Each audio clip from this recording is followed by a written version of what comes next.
Bienvenidos todos y todas a la primera Feria Virtual del Libro 2021, la cual se celebra dentro del marco del 50 aniversario de la DGETI y el 40 aniversario del CETI 101, del cual tuve el honor y el gusto de ser profesor en esto. Soy Osvaldo García Martínez, eh, fui profesor del CETI 101, como les comentaba. Tengo el honor y el agrado de conducir este conversatorio, sobre todo para charlar un poco respecto al libro La serpiente y el manzano, del escritor Juan de Dios Maya Ávila, el cual abrirá nuestra feria virtual y es un honor para todos nosotros recibirlo. Me gustaría, antes de iniciar con este conversatorio, platicarles un poco sobre el recorrido, sobre todo su gran preparación del escritor Juan de Dios Maya Ávila. Él es egresado de la Universidad Autónoma Metropolitana. Ha colaborado en diversas revistas, diarios y antologías literarias nacionales e internacionales. Miembro del consejo editorial de la revista El Burak. También formó parte de la redacción del suplemento de libros Hoja por Hoja.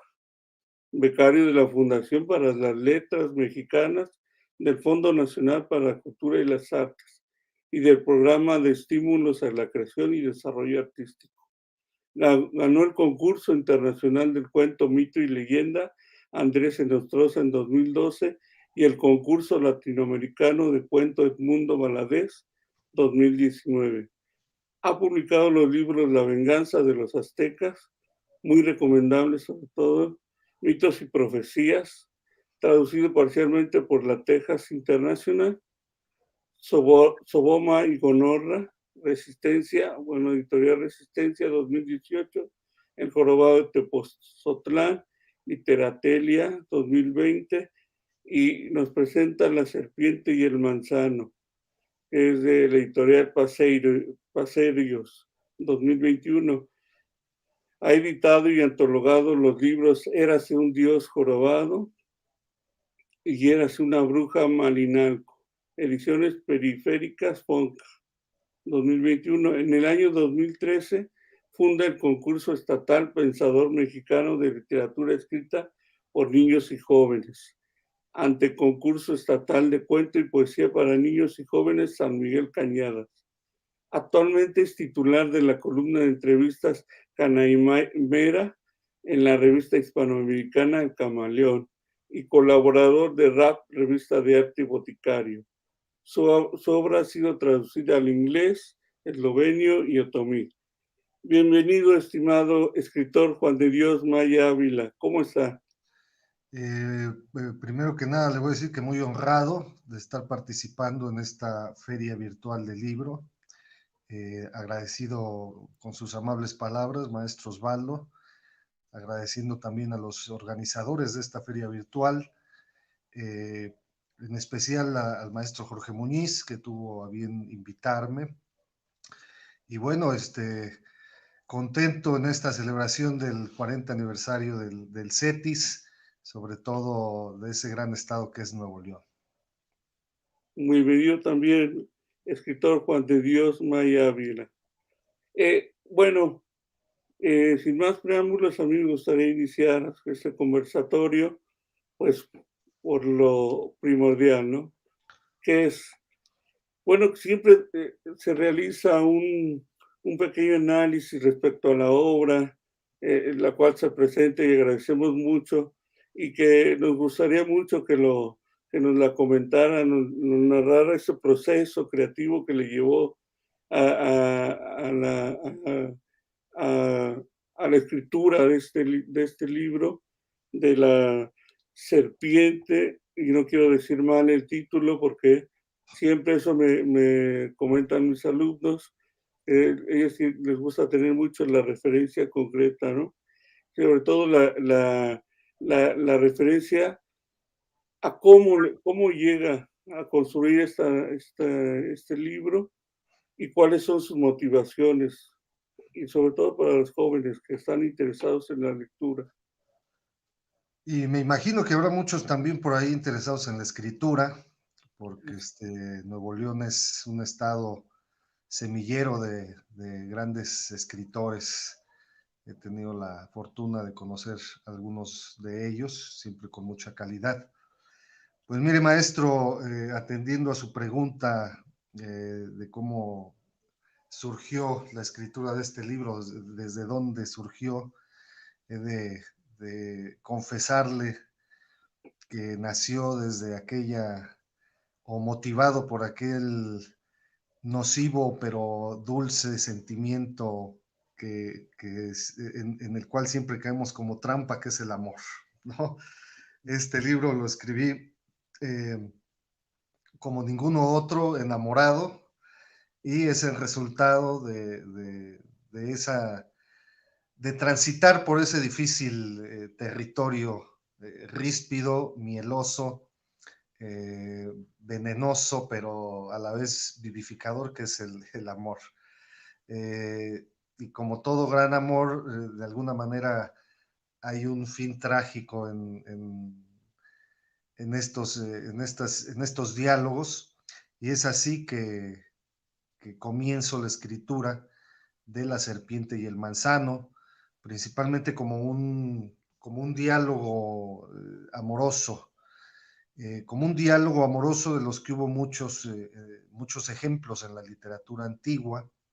Eh, Recuerdo ahorita, por ejemplo, el banquete de Platón, la poesía de Ibn Arabi, a la cual hago referencia en el libro, la poesía de San Juan de la Cruz, que hablan de un amor, pero no solamente de un amor sensual o de un amor erótico, sino de un amor que puede trascender lo, hacia lo divino.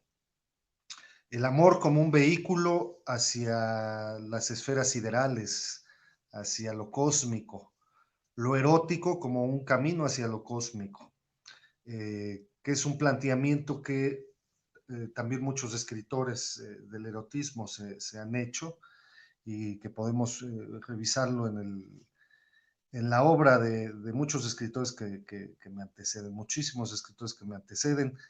Este libro, entre otras cosas, también es un homenaje personal, o un apuntar el gozo personal que siento hacia las literaturas antiguas, las literaturas del mundo antiguo, digamos, las literaturas griegas, romanas, egipcias, judías, persas, etcétera, todas aquellas naciones que conformaron lo que hoy conocemos como el mundo antiguo. Y este libro principalmente tiene su escenario en lo que va a venir a ser la ruptura de ese mundo antiguo, digamos la postrimería de ese mundo antiguo, que como sabemos comienza con la irrupción en la historia del llamado Cristo, y por lo menos se dilata en terminar unos 3, 4 siglos, que es cuando se da la gestión de todas estas sectas, de todos estos cismas que hubo, caídas de imperios, surgimientos de nuevas naciones. Y es ahí donde La serpiente y el manzano tiene su escenario de acción. Como bien repito, el amor nos hace pudorosos y hasta cobardes. Me tuve que realizar un alter ego, que es Alibá Ayam Soid Ednauj, que es propiamente el escritor de este libro. Yo soy su traductor del copto al español, pero él es propiamente el autor del libro. Y se supone que él es un esclavo que vivió en los primeros 3 siglos del Egipto, de los primeros 3 siglos de la era cristiana en el Egipto, que ya es el Egipto helenizado. Es el Egipto que ya ha sufrido la invasión de Alejandro Magno, y la posterior instauración de la Casa de los Ptolomeos, que como bien sabemos terminará con Cleopatra suicidándose. Pero bueno, hay largos siglos en que la Casa Ptolemaica gobierna el Egipto, y es un Egipto muy extraño, muy raro, de alguna manera poco asible para nosotros los latinoamericanos, porque generalmente pensamos en el Egipto de las grandes pirámides y los faraones, y se nos olvida que hubo este periodo en el cual la cultura griega y la cultura egipcia se mezclaron e hicieron una cosa muy rara, muy esotérica, muy hermética, que es la base de muchos conceptos de la magia, del esoterismo, del hermetismo. Nacieron dioses rarísimos en la mezcla de dioses griegos con egipcios, como este dios sinocéfalo, que es un dios con cabeza de perro, por ejemplo, o Hermanubis, que es un dios que incluso trascendió al tarot, Hermes Trismegisto, claro, el que es la base de toda la literatura hermética, que mucho tiene que ver con este libro, y en fin, un panteón dilatado de dioses extrañísimos, que tienen que ver mucho con la magia, con la brujería, y que por ello a la gente le siguen resultando muy sensuales, muy atrayentes, porque trascendieron los siglos y están muy presentes en nuestra cultura. Si uno va a los mercados de brujería en México, va a encontrar muchos de estos símbolos de ese Egipto al cual me estoy refiriendo.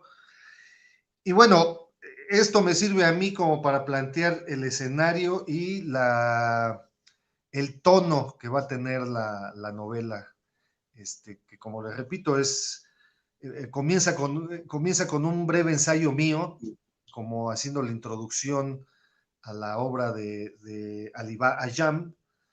Después viene una especie de introducción del mismo Alibá Ayam, como un prólogo a lo que él transcribe como el Evangelio del Amor o el Evangelio de la Serpiente y el Manzano, que se supone es un evangelio de estos gnósticos, de los evangelios apócrifos, que tanto escozor le causaron a la Iglesia Católica en los primeros siglos y que se empeñó en desaparecerlos, que afortunadamente para nosotros, y esto no es fantasía ni es de la literatura, afortunadamente para nosotros, por una cuestión del azar, en la década de los 40 comenzaron a aparecer escondidos en cuevas o bajo la arena muchos de estos evangelios que hoy conocemos como los evangelios apócrifos.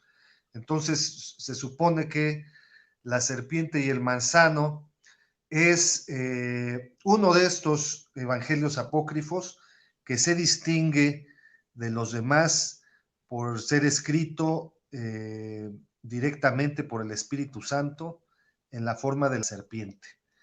La forma de la serpiente del Génesis, que para la Iglesia Católica es Satanás, pero que para muchas primeras sectas cristianas, como la de los gnósticos, pero principalmente la de los naacenos u ofitas, que es a la que atañe la novela, esta serpiente del Génesis realmente representa al Espíritu Santo y a un antecedente de lo que va a ser Jesucristo, en el sentido de que entra al paraíso, que ellos consideran una fabricación de una especie de dios malvado, que es Yaldabaoth, un demiurgo que se inventa el jardín del paraíso, lo rodea de exuberancia, no le hace falta nada a su creación, se le entrega a un primer hombre y a una primera mujer, Adán y Eva, con toda su exuberancia, sin límites para que ellos puedan hacer uso de ese paraíso, salvo que no pueden probar el fruto de un árbol, que es precisamente el fruto del conocimiento. Entonces la serpiente, como Espíritu Santo, les ofrece ese fruto, y entonces ellos, al tener conciencia y conocimiento, se dan cuenta de que viven en una especie de trampa malévola, en la que podían tener acceso a todo, pero sin tener conciencia ni inteligencia sobre todo eso que podían consumir. Entonces es esta representación del Espíritu Santo como serpiente, digamos, diabólica o satánica, la que escribe este evangelio directamente de su puño y letra, y es un evangelio muy erótico, es un evangelio muy sensual, es un evangelio que no tiene pudores ni tiene restricciones, pero que en el fondo todo este erotismo, toda esta sensualidad, toda esta sexualidad esconden un camino hacia el conocimiento de lo divino, de la divinidad. Y esto también pone en contrapunto la idea de lo que la Iglesia Católica Ortodoxa tiene sobre el sexo, sobre el amor, que muchas veces lo ve como algo negativo, como algo nocivo, cuando los primeros cristianos o el mismo Jesucristo histórico hablaban del amor como una de las bases para liberarse.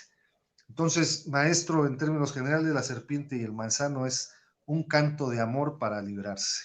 Muy bien. Escritor Juan de Dios Maya, bueno, ya ha respondido algunas de las preguntas que se planteaban, sobre todo también respecto a ese desarrollo, tomándome un poco esa libertad de interpretación que le daba a partir de lo que usted me acaba de comentar también en este momento. Desde esta perspectiva histórica, pero también literaria, hablando de este acercamiento que realiza, yo diría como una de historia de larga duración que realiza a partir de lo que es el amor, pero por supuesto de esos acercamiento apócrifo, por decirlo así, de la concepción del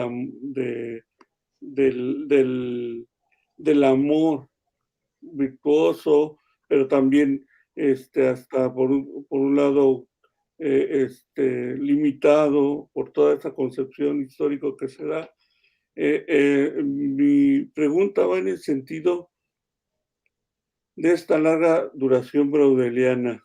¿Cuál es el acercamiento que le da como autor y como escritor a este concepto de amor en su analogía que me menciona también narrada a partir del amor de origen de Adán y Eva y como el desarrollo histórico, porque ahí noto que hay un se mezcla un poco la narrativa histórica, o mucho, y de larga duración, que eso me gustó mucho, a partir del concepto de Fernand Braudel en la historia, como la Escuela de los Anales, y al mismo tiempo cómo acercarnos a los jóvenes, sobre todo al proceso creativo y al proceso que usted menciona muy claramente de acercamiento, a lo mejor fue juvenil, ¿no? Como me acaba de reiterar,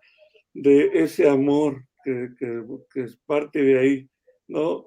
Un amor de joven, obviamente todos somos jóvenes siempre, pero partimos de eso, ¿no? De ese amor del joven y cómo es que se da ese proceso de cambio y cómo lo asimila o cómo lo asimilaría como escritor y cuál sería su consejo para esos futuros jóvenes que también están deseosos de escribir. Pues mire, maestro, le voy a decir que ni estaba yo tan joven, fue hace realmente de pocos años. Creo que el amor, como bien lo menciona usted, tiene varias etapas. Cuando uno lo vive de joven, lo vive con un frenesí, con un desenfreno carente muchas veces carente de sabiduría, porque somos jóvenes, porque estamos explorando, porque todo es nuevo, porque nos estamos haciendo sabios y la sabiduría, pues muchas veces, por lo menos en el amor, cuesta muy caro y es muy doloroso, ¿no? Pero la muestra de que este no sea un amor tan joven es que de todos modos en el amor uno nunca escarmienta y dicha sabiduría, cuando uno ve al portento que lo enamora a uno, esa sabiduría termina invalidada totalmente y vuelve uno al atrevimiento, al atrevimiento inconsciente de la juventud. Por eso bien dicen que el amor a uno siempre lo rejuvenece y lo vivifica, aunque no apuntan que no siempre de la manera más positiva, ¿no? Me gusta mucho mencionar esta idea que tenemos del amor como un angelito, como un cupido, olvidándonos que ese cupido realmente no es ningún angelito, en realidad es un demonio tremendo, hijo de Afrodita, y que hasta los mismos dioses le tenían miedo. Mucho por ejemplo, un mito que está muy presente en La serpiente y el manzano, en mi novela, es el de Apolo con Dafne.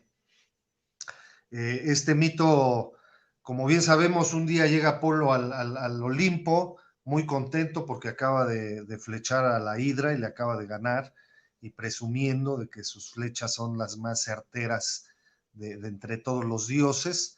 Y el Cupido lo escucha por ahí en un rincón y lo deja hablar, y Apolo se ensoberbece y está presumiendo.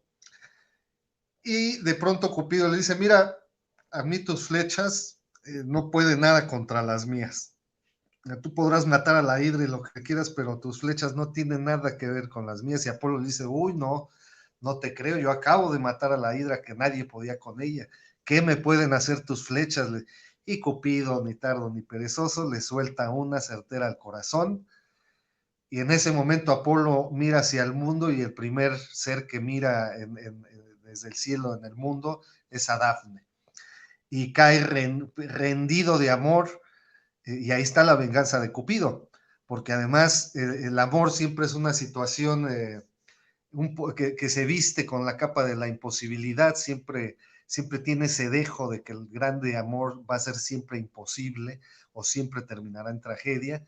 Y cuando cuando Apolo, perdón, baja a tratar de enamorar a Dafne, Dafne se horroriza del dios y se echa a correr, y Apolo va detrás de ella, y ella le va ganando la carrera, y justo cuando Apolo la va a tocar, la va a alcanzar, ella le ruega a su padre, que es un río, que la ayude, y el padre la auxilia y la convierte en el árbol de laurel. Y cuando llega Apolo unos segundos después, está viendo cómo Dafne ya tiene las piernas hechas como una raíz y los brazos como ramas, y en breves minutos termina de convertirse en este árbol de laurel, bajo el cual Apolo va a llorar su amor, va a arrepentirse de haber retado a Cupido, y va a ser de este árbol su árbol favorito, y por eso hace la corona de laurel, con la cual en el mundo helénico y en el mundo romano se va a coronar a los triunfadores. Entonces, pues he ahí lo terrorífico de este dios amor. Pero bueno, obviamente esa es la visión helena, es la visión latinizada del amor. A mí también siempre me ha llamado mucho la atención, y es, digamos, la otra parte del amor, todos estos escritores místicos que descubrieron que el amor era un camino hacia Dios también, que no precisamente ese amor erótico y sensual tenía que ser dirigido hacia un ser humano, sino que se podía dirigir hacia Dios. Y esta es una idea muy compleja, muy hermosa, muy poética, muy escandalizante para muchos, porque es la idea de estarle haciendo el amor a Dios, como lo hicieron, decía ahorita el poeta árabe Ibn Arabi, con toda la reminiscencia que él tiene del otro poeta persa que es Rumi, Jalaluddin Rumi, que es uno de los grandes poetas místicos, o San Juan de la Cruz, que cuando uno se acerca a leer la poesía de todos ellos, sin tener referencias de que son hombres religiosos y místicos, uno tiene el pleno convencimiento de que está leyendo poesía erótica, porque hablan de penetrar al ser amado, porque hablan de caricias, hablan de del calor que da el erotismo. Y después se da uno cuenta que están hablando de su relación con Dios. Tanto Ibn Arabi como San Juan de la Cruz tuvieron que hacer prólogos que eran mucho más voluminosos que sus propios poemas para defenderse de los teólogos de su época. San Juan de la Cruz de la Inquisición, Ibn Arabi de la curia musulmana, que los acusaban de herejes, los acusaban de groseros, los acusaban de tergiversar el nombre de Dios y ponerlo en un plano erótico. Y de pronto nos damos cuenta que en una religión tan cerrada al erotismo y al sexo como lo es la judía, en el Antiguo Testamento tenemos el Cantar de los Cantares, que es otro gran poema erótico, pero que está hablando de Dios, nada más que en este poema erótico, por más que se han afamado los teólogos en tratar de demostrar que es un canto a Dios, pues tenemos un Dios que sus pechos son como palomas, que se mueven cuando va corriendo, que tiene la gracilidad de las gacelas, que tiene leche y miel debajo de la lengua, o sea, es una relación muy sensual, muy erótica con Dios, que a mí siempre me ha llamado la atención, siempre he querido recuperar como idea, porque en esta época en la que el ser humano, principalmente de las culturas que tienen origen digamos, en la gran tradición del occidente, aunque yo me resisto a pensar que Latinoamérica tenga que ser llamada totalmente del mundo occidental, porque estamos en un proceso de encontrar nuestras propias identidades, pero tenemos mucha influencia de esa llamada cultura occidental. En este alejamiento que ha habido durante los últimos siglos con el Dios rudo, castigador, castrante de la religión católica ortodoxa. Entonces es replantear una nueva relación con lo divino, darse cuenta que muchas veces los hombres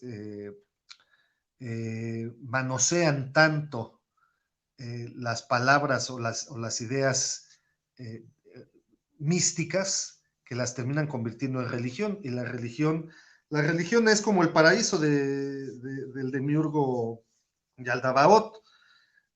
Es una cárcel sin conocimiento. Y la poesía, el arte, la literatura, la filosofía, la reflexión pueden ser esa serpiente que nos regale de nuevo el fruto del conocimiento para romper con todo este esquema esclavizante que nos han impuesto y podernos liberar.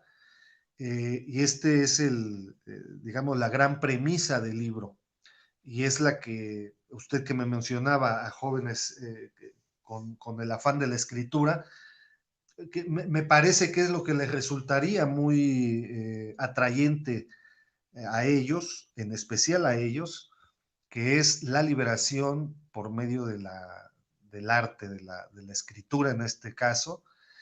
Por ello es que mi novela es también, ya en términos técnicos estrictamente hablando, es un juego con los distintos géneros literarios. Le llamamos novela por decir, por ponerle una categoría, pero realmente es un libro breve, en sintonía con la literatura actual, que cada vez se vuelve más breve, y estamos llegando incluso a fenómenos de lo hiperbreve.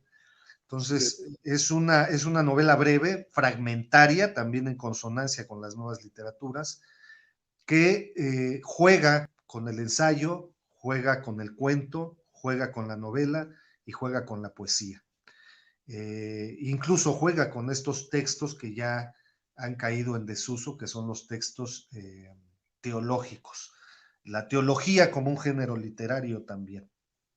Entonces, me parece que esto es lo que podría resultar muy atrayente a los escritores jóvenes, Eh, y yo, es difícil dar consejos como de un escritor a otro escritor, sobre todo porque para mí, porque muchos escritores tienen su propia visión, para mí el camino, el camino de la escritura es un camino muy personal, es un camino de autoconocimiento, a mí me gusta mucho una frase de Frank Kafka que decía que se aplica mucho a la literatura, porque en la literatura es difícil encontrar maestros que te enseñen a escribir.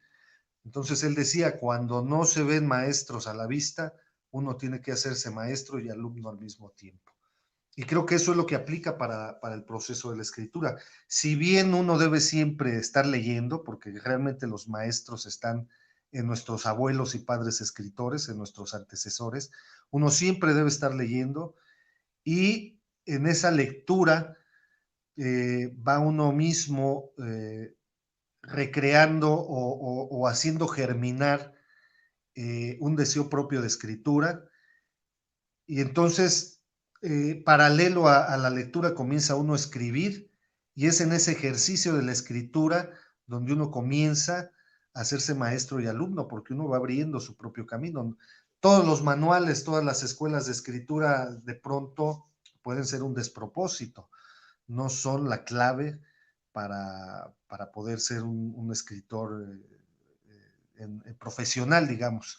Aunque siempre es muy importante, y esto es una recomendación ya a título también personal, siempre es muy importante tener o asistir, sobre todo en los primeros años de formación como escritor, asistir a uno o dos buenos talleres con buenos escritores que le ayuden a uno a ir encontrando este camino, aunque después uno va a dejar estos talleres y va a tomar en solitario. Yo en lo personal tuve la suerte de tener un muy buen maestro tallerista que fue Marcial Fernández, editor de Ficticia, muy conocido en Nuevo León porque ha publicado a varios escritores de allá. Y para mí su taller fue un parteaguas.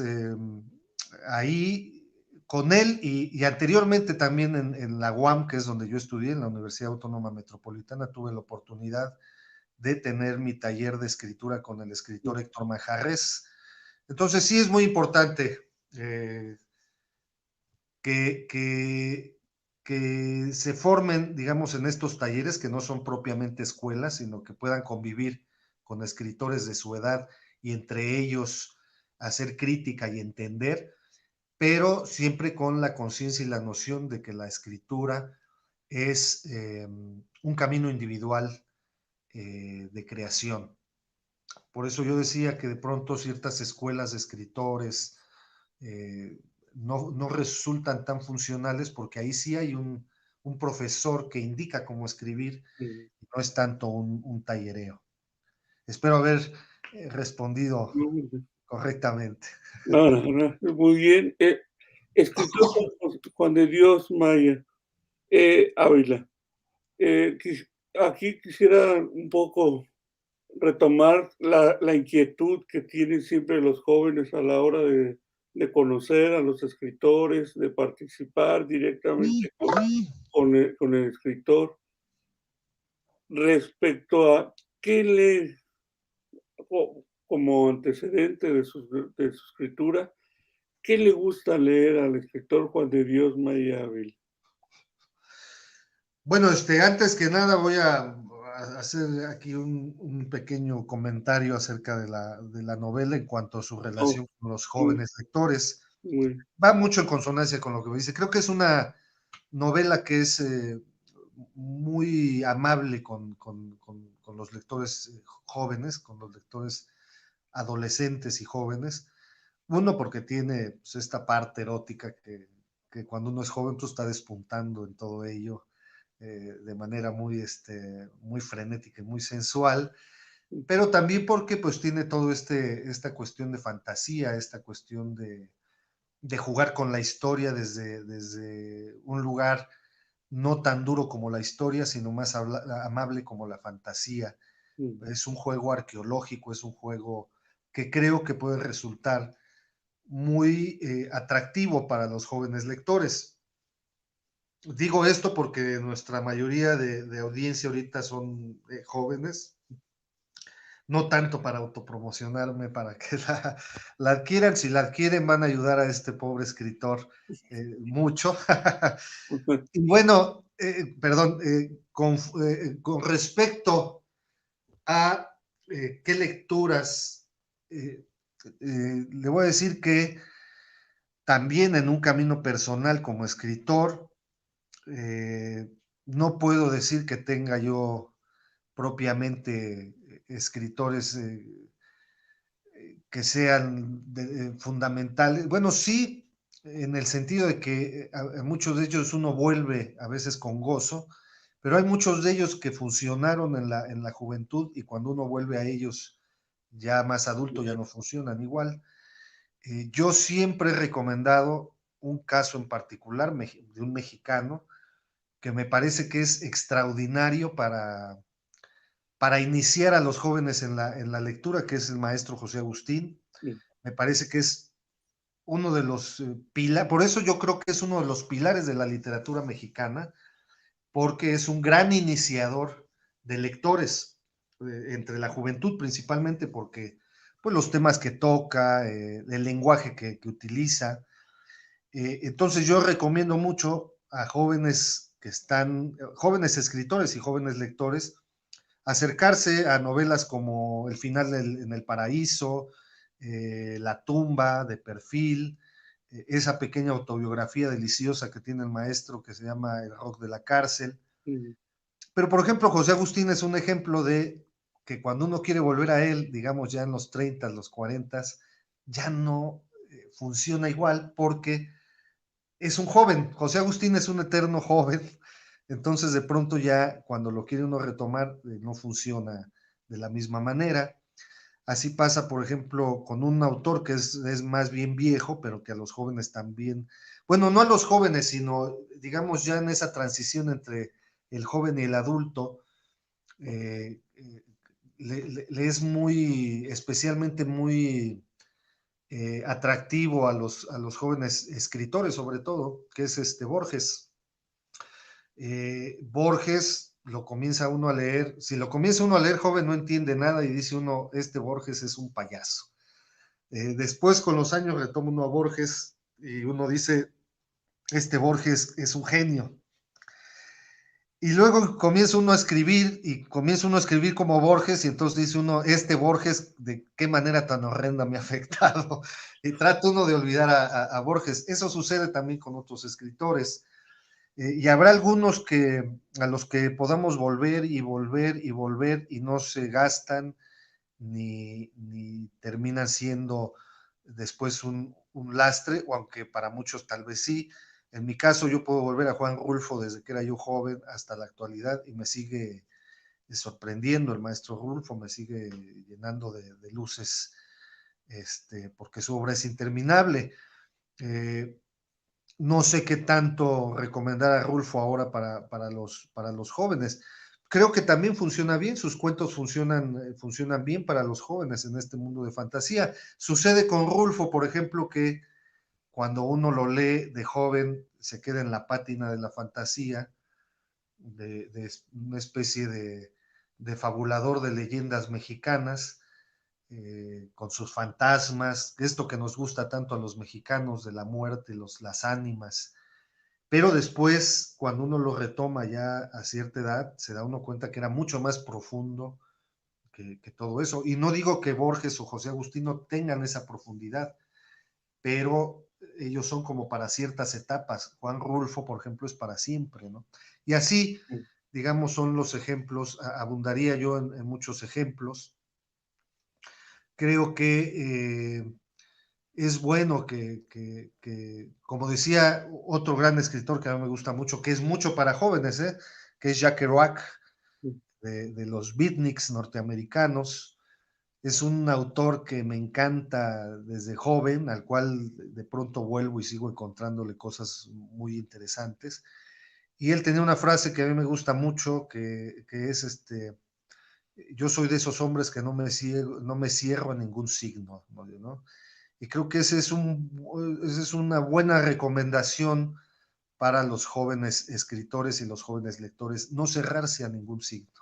Devoren todo lo que puedan.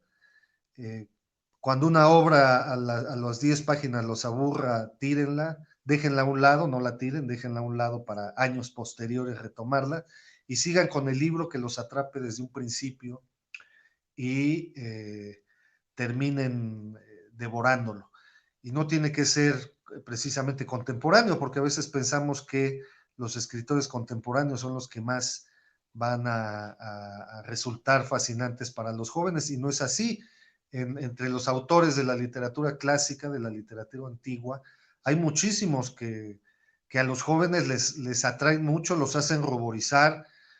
Hace poco yo en un taller con jóvenes les dije, les propuse que leyeran el Satiricón de Petronio, y de pronto cuando oyeron el nombre y el autor dijeron, a ver qué cosa es esto, un romano más llenándonos de su cosmovisión, y de pronto empiezan a darse cuenta que es una novela erótica, pero que incluso ya en nuestros tiempos raya en lo perversa, y se van como hilo de media, lo terminan pronto y les fascina el Satiricón de Petronio. Entonces hay que lanzarse a esa búsqueda con mucha hambre y ganas de devorar.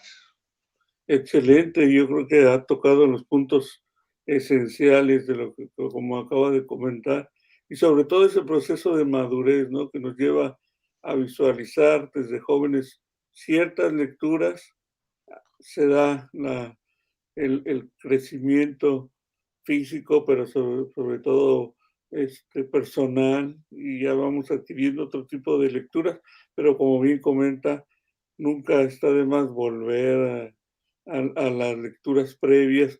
Y eso que comentaba de José Agustín, del mismo Borges, en cuestión, ahora sí me quisiera referir un poquito ya en la realidad del México de hoy. Bueno, siempre nos encontramos con esas inquietudes juveniles. El ser escritor en México hoy, ¿qué significa para el escritor, valga la redundancia, Juan de Dios Maya Ávila? Para el escritor Juan de Dios Maya Ávila ha sido un camino muy tortuoso, eh, también muy gozoso. Yo no he podido fundar mi economía totalmente en la escritura, no he tenido esa fortuna, esa suerte. Para mí ha sido muy difícil, es difícil el camino de la escritura, es un camino, mi camino como escritor ha sido de mucha renunciación, a veces de hambre, a veces de desesperación, pero también de grandes satisfacciones, sobre todo cuando comencé a publicar, pero una que creo que todo escritor la goza de manera muy profunda y que nada ni nadie nos lo puede arrebatar, que es darnos cuenta de que tenemos lectores. Y sobre todo lectores que entienden lo que estamos tratando de transmitir. Eso para mí ha sido uno de los más grandes gozos que me ha dado la literatura. Pero bueno, el mayor gozo en lo personal es el gozo de la creación misma. Jugar a Yaldabaoth, jugar al Demiurgo, jugar a crear mundos, pues se vuelve un vicio, se vuelve es un trance en el que uno cae, que nadie más lo va a entender más que los pares escritores o artistas. El momento de la creación es un momento místico que justifica cualquier carencia o cualquier dolor que nos pueda causar este ríspido camino de la escritura. Porque además, y esto se lo tengo que comentar a los jóvenes escritores que nos están escuchando, no solamente hemos escogido el tortuoso camino de la escritura, sino que escogimos el tortuoso camino de la escritura en un país tercermundista que poco le interesa la escritura, que poco le interesa la cultura, y en el cual el ambiente se vuelve muy difícil para poderse desarrollar. Yo, que soy de clase media, que mis padres no tuvieron nada que ver con el arte, eh, que soy de un pueblo muy pequeño que se llama Tepotzotlán, donde tampoco cuando era yo muy joven había programas o había incentivos para el arte, pues resultó muy difícil porque la misma sociedad te va presionando, los padres creyendo que le hacen a uno un bien, los maestros, los padres, los amigos, creyendo que te hacen un bien, queriéndote sacar de esa idea loca de querer ser artista o escritor, presionan demasiado y pueden llegar a ser pues los principales enemigos, queriéndonos hacer un bien, terminan haciéndonos un mal. Aunque bueno, también la escritura es un proceso de decantación, y los que verdaderamente van a ser escritores están forjados o se tienen que ir forjando para aguantar todos los embates, sobre todo para soportar la frustración. A veces uno mete a premios, a veces uno mete a dictaminar libros, a veces uno pide becas y no te las dan, y muchas personas ahí en ese punto es donde declinan y se van. Y hay muchos que dicen, sigo metiendo, sigo pidiendo, sigo escribiendo, y esos son los que terminan en algún momento eh, siendo los escritores que terminan siendo fundamentales para la escritura. Ahora, estos caminos de precariedad y de digamos, de malos tiempos, tienen que ver más bien con mi camino individual. Hay escritores que yo conozco que han sido muy exitosos y les va muy bien y celebro que les vaya muy bien. De allá de Nuevo León yo tuve como compañero en la Fundación para las Letras Mexicanas a un escritor que respeto mucho, Antonio Ramos Revilla, que es un referente de la cultura neoleonesa, sobre todo de Monterrey, y que es ejemplo de un escritor exitoso que le ha ido muy bien en este mundo de la escritura, y lo cual hay que celebrarlo también y aprender también. Hay que fijarse en cada uno de los caminos de los escritores que nos rodean. No hay un camino establecido, eh, como decía el maestro Machado, se hace camino al andar. Muy bien, muchas gracias. Y bueno, respecto a esto que comenta muy claramente en las condiciones socioeconómicas, culturales del México contemporáneo, bueno, y de siempre, diríamos, ¿no? En este andar, ¿cuál es la visión para Juan de Dios Maya sobre la literatura latinoamericana contemporánea? Porque eso también en ocasiones les gusta explorar a la juventud sobre cuál es el terreno en el que estamos moviendo hoy en día a nivel Latinoamérica. Obviamente, a lo mejor es una pregunta muy abierta, pero en la visión de Juan de Dios Maya, ¿cuál sería? Mire, maestro, tengo afortunadamente eh, cierta visión sobre el asunto porque desde hace un par de años tengo una columna en una revista hispanoamericana que se llama El Camaleón, que tiene su sede en Guatemala, pero que es de toda Latinoamérica.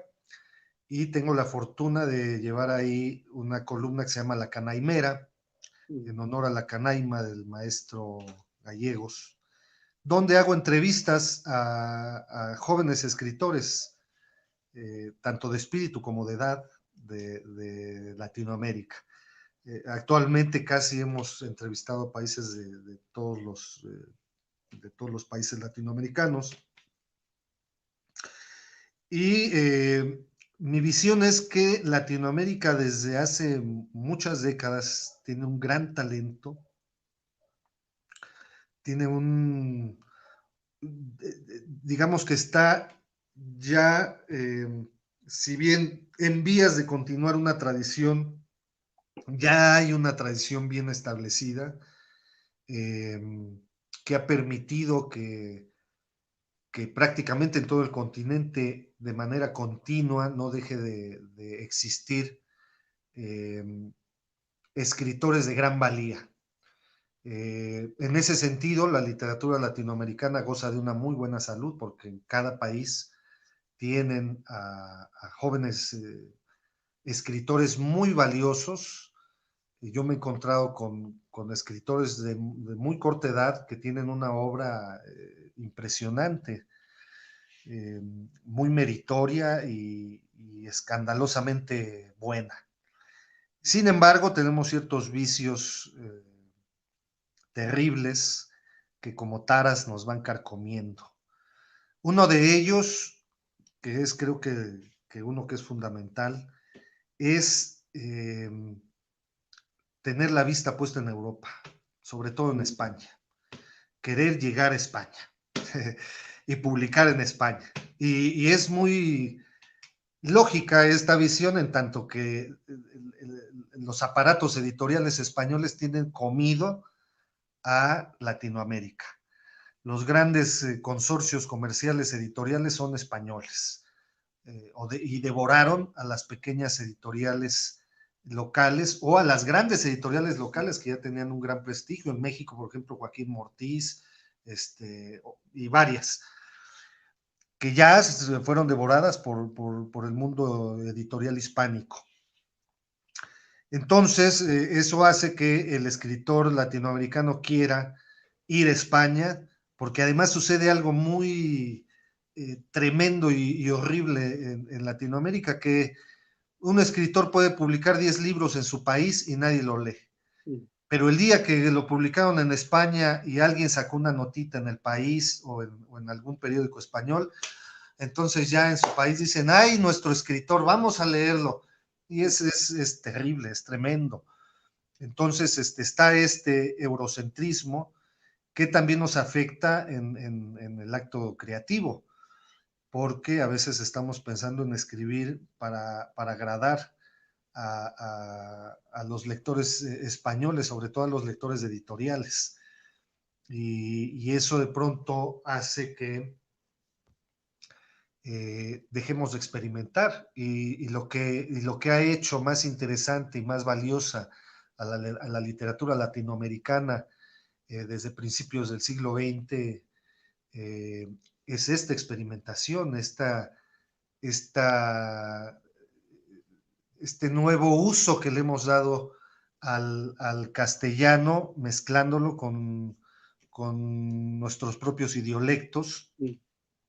Y que han enriquecido este lenguaje, que muchas veces el español dice que nos regaló el español, y digo, como latinoamericanos podríamos muy bien revirar diciendo, pues nosotros te hemos enriquecido tu regalo de maneras impresionantes, ¿no? En nuestro continente es donde el español más se ha deformado para bien, más ha podido, como los búlgaros, crecer de manera tremenda. Entonces, creo que el escritor latinoamericano debería de creer más en sí mismo. También creo que debería de haber más oportunidades. Ahorita prácticamente para un escritor joven o incluso para escritores ya hechos profesionalmente, muchas veces no tenemos más alternativa que publicar en editoriales independientes. Y en este sentido, las editoriales independientes se han vuelto una especie de guerrilleros heroicos que permiten la subsistencia de la literatura joven latinoamericana, luchando en contra de los grandes emporios editoriales que quieren marcar una línea y quieren marcar una estética, que han sacado a la poesía, por ejemplo, que han sacado al cuento, quieren que todos estemos escribiendo novelas, y no novelas breves como La serpiente y el manzano, quieren novelas de 250, 300 páginas, bestsellers de fácil consumo, lo cual ha deteriorado mucho nuestro ámbito lector y nuestro ámbito creativo.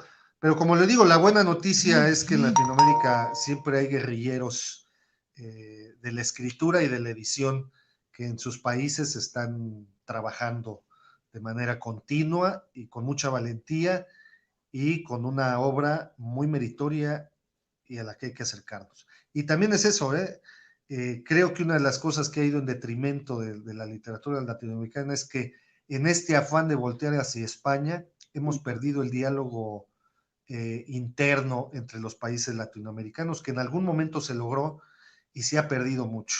Debería de haber un diálogo mayor, deberíamos de estar más interesados por ser reconocidos en Argentina, Chile, Perú, Colombia, Centroamérica, y traer escritores de esas latitudes para acá, que estar pensando en España.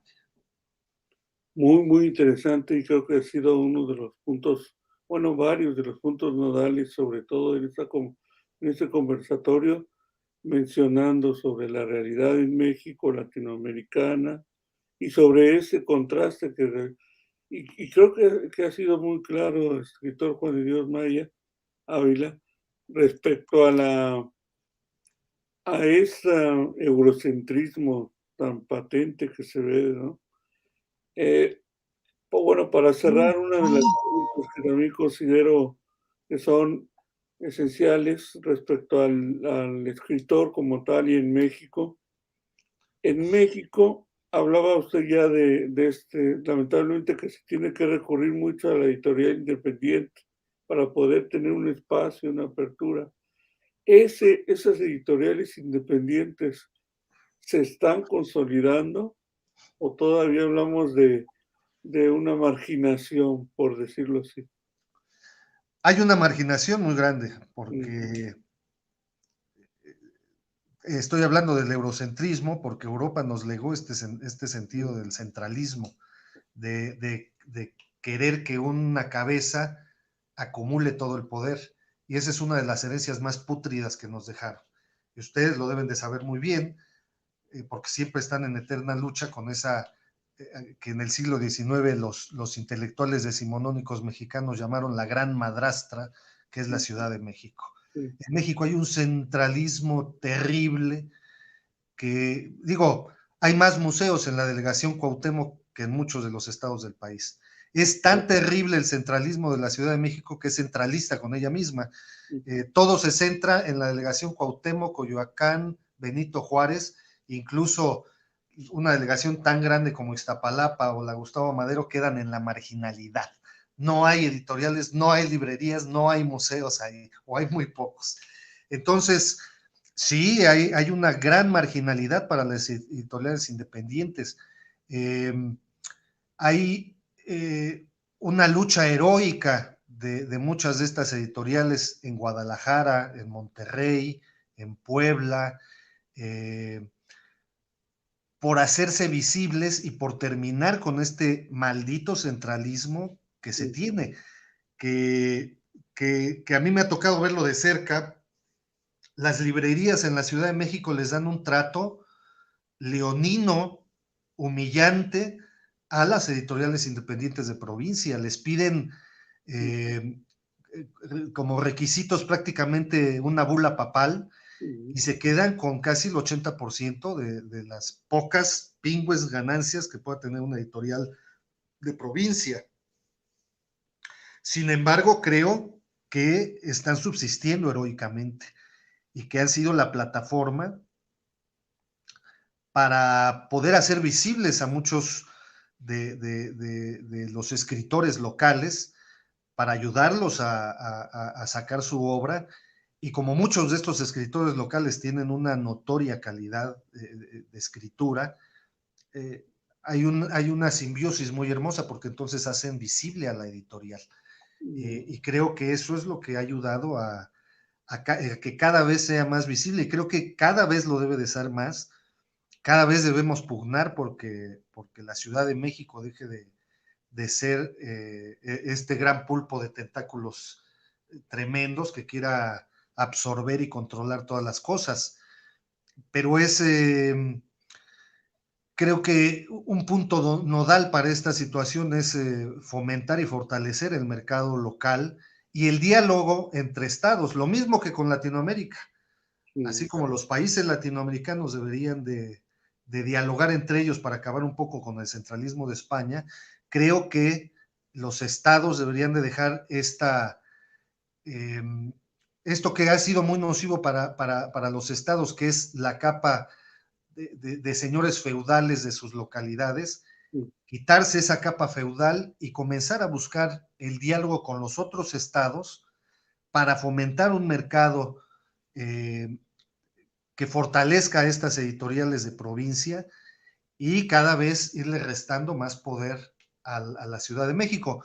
No porque en sí esté mal que en la Ciudad de México existan, hay grandes proyectos en la Ciudad de México, pero no debería de ser el único lugar que captara todo, porque incluso va en detrimento de la Ciudad de México. La Ciudad de México muchas veces en esta ceguera que tiene se pierde a grandes escritores de provincia por lo mismo. Tiene que esperarse hasta que llegue a la Ciudad de México para reconocerlos, cuando muchas veces es mucho más meritorio irlos identificando desde que están de muy jóvenes publicando en sus localidades. Muchas gracias al escritor Juan de Dios Maya Ávila. Es muy enriquecedor todo este conversatorio. Nos resultó muy gratificante conocer nuestra realidad, también acercarnos un poco a la obra del escritor Juan de Dios Maya Ávila. Queremos cerrar este conversatorio aparte del agradecimiento fraterno que nos da como el centro o el CETI 101, celebrando nuestro 40 aniversario, y quiero hacer lectura de nuestro reconocimiento. El Centro de Estudios Tecnológico, Industrial y de Servicios 101, número 101, Valentín Canalizo, a través del Programa Nacional de Fomento a la Lectura, otorga el presente reconocimiento a Juan de Dios Maya Ávila por su participación en la Feria Virtual del Libro 2021. Aquí yo agregaría que por ser nuestro gran anfitrión y quien abre, ¿no?, nuestra feria virtual, llevada a cabo del 10 al 12 de noviembre de 2021 de forma virtual, en el marco del 50 aniversario de la DGETI y el 40 aniversario del plantel CETIS 101. Belinda Alejandra Bañuelos Saldívar, nuestra directora, la directora del plantel, da reconocimiento a esto en la ciudad de Guadalupe, o en el municipio de Guadalupe, Nuevo León, el día de hoy, 12 de noviembre de 2021. Muchas gracias al escritor Juan de Dios Maya Ávila por su participación y por tener el honor de tenerlo como invitado. El honor ha sido todo mío. He disfrutado muchísimo este conversatorio con usted, maestro Osvaldo, y sobre todo espero que esto haya llegado a muchos jóvenes, que era la intención, y que las equívocas palabras de este escritor en algo les puedan ayudar. Para mí ha sido un gran gusto, un honor. Les agradezco muchísimo la invitación. Muchas gracias, escritor Juan de Dios Maya Ávila, y los seguimos esperando en los siguientes conversatorios, presentaciones, etcétera, que tendremos en este virtual, acercamiento virtual a las grandes lecturas, a las grandes narrativas de esta feria virtual del libro 2021, conmemorada por el DGETI. Muchas gracias por su participación y por escucharnos. Muchas gracias.